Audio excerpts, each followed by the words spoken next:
లక్ష్మీ శ్రీల సముద్రం శ్రీంధామ శ్రీందాసే భూత సంస్థ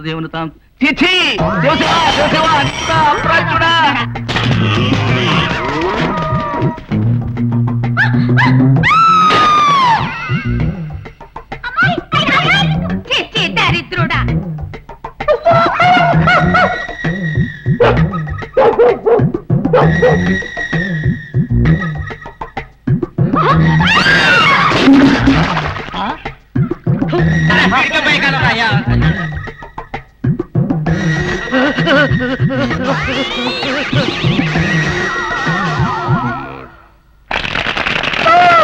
ఇంతకీ నేను చెప్పే అసలు విషయం ఏమిటంటే నేటి బాలురే రేపటి అంకుల్స్, నేటి బాలికలే ఎల్లుండ ఆంటీసు. కాబట్టి మీరందరూ మీ అమ్మల్ని పీడించి మీ నాన్నల్ని ఏడిపించి వచ్చే ఎలక్షన్ లో ఓట్లన్నీ మా నాన్నకే వేయించి.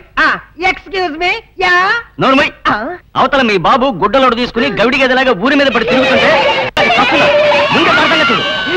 అమ్మా అమ్మా అమ్మా ఏంటో చూస్తున్నారు? చూసించాలి పడవకి నీ అబ్బా. ఏమిట్రా అరుపులు? అసలు నిన్ను అనాలి. నీకెన్నిసార్లు చెప్పాను బాబాయ్ గారి ఫోటో అక్కడ పెట్టొద్దు అని. అది చూసినప్పుడల్లా ఇది ఇల్లు ఒళ్ళు మర్చిపోతున్నాడు. నన్నేం చేయమంటావు? దాన్ని ఏ మూలు దాచినా వెతుక్కు తెచ్చుకుని మరీ అక్కడ తగిలించుకుంటున్నారు. పోనీ ఏ ఎట్లన్నా పడేద్దామంటే బెంగతో ఆత్మహత్య చేసుకుంటారేమో అని భయం. ఇంతకీ ఏం జరిగిందిరా? ఏం జరిగిందా? ఇది జరిగింది. 30 ఏళ్ళు కాపురం చేసి వీడి పెళ్ళామే ఇంత కంగారు పడిపోయిందంటే పాప ఊర్లో జనం ఏమైపోయి ఉంటారు. అందుకో అయినా ఈయనకి ఇదేం పోయే కాలంరా, మరీ ఇంత బరి తెగించిపోయారు. ఈయన్ని ఎమ్మెల్యే చేయాలని నేను నానా తంటాలు పడుతుంటే ఈడేమో ఏదో వేషాలు వేసుకుని ఊర్లో జనాలందరినీ కంగారు పెడుతున్నాడు. వీడికి ఇంకా ఓట్లు ఎవరేస్తారు చెప్పు? అయినా తమ్ముడి మీద ప్రేమ ఉన్న వాళ్ళని ఎంతో మందిని చూసాం, మరీ ఇంత పిచ్చి ప్రేమ ఉన్న వాళ్ళని ఎక్కడా చూడలేదు. ఎప్పుడో 15 ఏళ్ల క్రితం జరిగిన ఆ గుండు పురాణాన్ని ఈయన ఇంకా మర్చిపోలేకపోతున్నారంటే. నువ్వు ఆ పురాణం ఆపి ఆ ఫోటో వెనక్కి తిప్పి చెప్తాను. వెళ్ళు. నువ్వు రారా రారా నీ పని చెప్తాను. కూర్చో. వెనక్కి తిప్పావా? తిప్పాను. ఏంటి సుబ్బరాజా? ఆడెవడు? అన్ని స్థితికి తీసుకొచ్చినాడు. ఆడి పేరు సుబ్బరాజు కాదు, రాయుడు. అవునాడి పేరు రాయుడు కదా. సుబ్బరాజు అన్నానంట. నన్నే అడుగుతున్నావా? ఇంకొకటి పీకనా? ఏంటి పీకది? ఉందా? అమ్మయ్యా, మామూలు మనిషి అయిపోయాడు. ఇంకా పీక్కోటాలు లేవు. ఏంటా బొండు పంతులు ఏంటో ఆలోచిస్తున్నావు? అబ్బాయి ఏం లేదండి. 100కి చిల్లరుందా? ఏంటా నోరలో తెరిచావు? అయ్యా ముందు 100 ఇస్తే చిల్లరిస్తాను. అబ్బో చాలా ముదిరిపోయావు. మనిషి అంటే మాత్రం నమ్మకం ఉండాలా? ఇదిగో ఇదిగో ఉందా? లేకపోతే నాదే డబ్బులు కొట్టేద్దాం చూస్తారా చచ్చు అథవా మందేరా పప్పులు. ఇదిగోండి బాబు. పంతులు 100 కూడా వెళ్తున్నావేంటి? ఇచ్చా కదండి. ఇచ్చావా? 2 యాభలు ఇచ్చాం కదండి. నేను నీ చేతికి ఎంత ఇచ్చాను? 100 అండి. బొడ్లో ఎంత ఇచ్చావు? 100 అండి. ఈ 100 కలిపితే ఎంత? 200 అండి. నువ్వు నాకు ఎంత ఇచ్చావు? 100 అండి. మరి 200 ఏది? ఏమండి మీరు ఇచ్చింది 100 కదండి. నేను నీ చేతికి ఎంత ఇచ్చాను? 100 అండి. బొడ్లో ఎంత ఇచ్చావు? 100 అండి. ఇది అది కలిపితే 800. 200 అండి. నువ్వు నాకు ఎంత ఇచ్చావు? 100 అండి. 200 ఏది? మీరు ఇచ్చింది 100 అండి బాబు. ఎప్పుడు చూసినా అదో కన్ఫ్యూజన్ నీకు. నేను నీ చేతికి ఎంత ఇచ్చాను? 100 అండి. బొడ్లో ఎంత ఇచ్చావు? 100 అండి. అది ఇది కలిపితే 200. 200 అండి. నువ్వు నాకు ఎంత ఇచ్చావు? 100 అండి. మరి 200 ఏది? బాబు మీరు ఇచ్చింది 100 అండి. నువ్వు నాకు ఎంత ఇవ్వాలి? ఇంకా 100 అండి. అవునా 100? పుట్టేద్దామని చూస్తున్నావా? ఎవరైనా చేతిలో 100 బొడ్లో 100 కలిపితే 200. ఇచ్చింది 100. మరి నా 100 తాగెత్తుకెళ్ళింది. నోరు మూసుకో, ఏగలు దొరతాయి. నాకు మ్యూజిక్ అంటే ప్రాణం. పాట వినకపోతే నిద్ర పట్టదు. మీరు పాట వినాలంటే నేను పాడినా ఏంటి? ఏమిటి నువ్వు పాటలు పాడతావా? ఏంటండి మరీ అంత తేలిక తీసేశారు? మా ఆశ్రమంలో ఫంక్షన్లు జరుగుతున్నప్పుడు పెద్ద పెద్ద వాళ్ళు వచ్చినప్పుడు నా చేతే పాటలు పాడించేవారు. పాటలు పాడుతున్నప్పుడు ఒకటే చప్పట్లు చప్పట్లు కొట్టే కొద్దీ నేను పాడేదాన్ని. మరి ఇన్ని రోజులు నాకు ఎందుకు చెప్పలేదు డార్లింగ్? ఏదో ఒకటి వదులు. తలుపులు ముయ్యండి. ఏ ఎవరిని వింటారనా? కాదండి, నా పాట మీరు తప్ప వీరు ఎవ్వరు వినకూడదు. నా పాట మీకే అంకితం. ఓ ఏం కొట్టేవే నచ్చలక. మూస్తానుండు. నీ పాట నాకే అంకితం. ఓకే ఏది పాడు.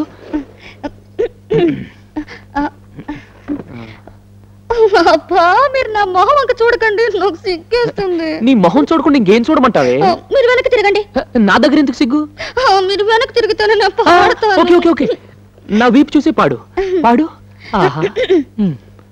దేవుడా దేవుడా అమ్మా నాన్న లేని వాళ్ళం, కూడు నీళ్లు లేని వాళ్ళం, దేవుడా దేవుడా దేవుడా. ఆపు ఆపు, నీ అమ్మ కడుపులో బాంబు పెట్ట. దేవుడా దేవుడా అంటే ఎవరో పోయారనుకుంటారే. ఇది పాట కాదు, పాట కాదే, చౌకేకలు చౌకేకలు. నాయనమ్మా నాయనమ్మా.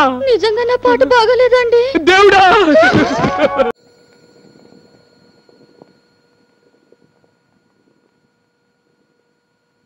నమస్కారం సార్. ఎవరది? రాబాబు వెల్కమ్. ఎప్పుడు రావడం? పెళ్లి బాగా జరిగిందా? బ్రహ్మాండంగా జరిగింది సార్. సూపర్. ఒక్క మీరు రాలేదన్న బాధ తప్ప అన్ని ప్లాన్ ప్రకారం జరిగేది. ఇంకా నిలబడి ఉన్నావయ్యా. బీ సీటెడ్, కూర్చో. Thank you sir. Thank you very much. ఇక దీంతో పని లేదనుకుంటాను, పక్కన పెట్టేయండి. అలాగే. అవును, మీ మామగారు ఏం చేస్తుంటారు? ఈ పాటికి భోంచేసి నిద్రపోతుంటారు. భలే జోకేసావయ్యా. చూసావా, పెళ్లి అయ్యాక నీళ్ళు హాస్యరసం పెరిగిపోయింది. అంతకుముందు జోకని చెప్పే తెలిసేది కాదు. అవును, ఇలా పెళ్లిలో తలంబరాలట్లో మీ ఆవిడ గెలిచిందా, నువ్వు గెలిచావా? ఇద్దరం గెలిచాం సార్. Very good. అంటే ఇక నుంచి గెలుపు వాటి ఇద్దరిది అనమాట. కరెక్ట్. అంతేకాదు సార్, మీ గురించి, మీ గొప్పతనం గురించి, మీ పాలసీల గురించి మొదటి రోజు రాత్రి తెల్లవారులు మా ఆవిడతో చెబుతూనే ఉన్నాను సార్. చాలా థ్యాంక్స్ అయ్యా. అంటే అది కూడా అయిపోయిందా? ఏది కూడా సార్? అదేనయ్యా శోభనం. భలేవరే సార్. ఆ శోభనం రాత్రి నాకు పెట్టిన స్వీట్సే మీకోసం తీసుకొచ్చాను సార్. చిలకలు. అంతేకాదు సార్, లడ్డూలు కూడా. లడ్డు. ఇదేమిటయ్యా ఇంత సైజు ఉంది? అంటే చిన్న విషయం సార్. ఏమిటి? ముహూర్తం దొరక్క మధ్యాహ్నం 3 గంటలకే మమ్మల్ని గదిలోకి తోసి తలుపేస్తారు సార్. ఓహో. తెల్లవారుజాము 3 దాకా సరిపోవాలంటే సైజ్ సరిపోదు కదా అని సైజ్ పెంచారు. ఓహో, అదే బాగుందయ్యా. అవును, ఆ రాత్రి గదిలో మీ ఆవిడ కొంగురు ఏం కట్టావు? నేనైతే బంగారం కట్టాను.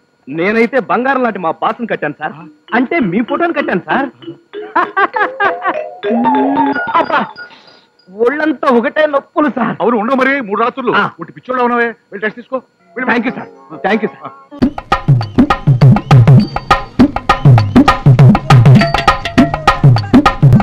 అమ్మా, ఏమేంట్రా బాబు బాబు ఒళ్ళంతా తడిసిపోతుంది.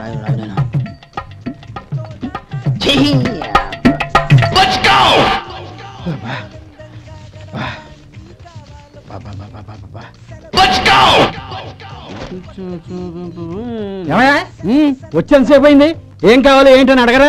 ఏంటి వేళాకోళంగా ఉందా? నీ కట్టిగా సర్వర్లా కనపడుతున్నా? అయ్యో క్షమించండి, పొరపాటు అయిపోయింది. మీరు టిఫిన్ చేయడానికి వచ్చారా? తిన్నారు కదా, అలా జరగండి.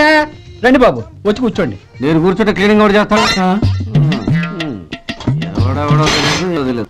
ఏంటో రాను రాను జనానికి కామన్ సెన్స్ లేకుండా పోతాం.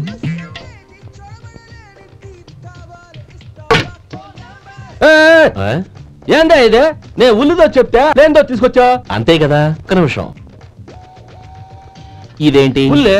ఇది దోశ. రెండు కలిపితే ఉల్లి దోశ. ఉల్లి దోశ కానీ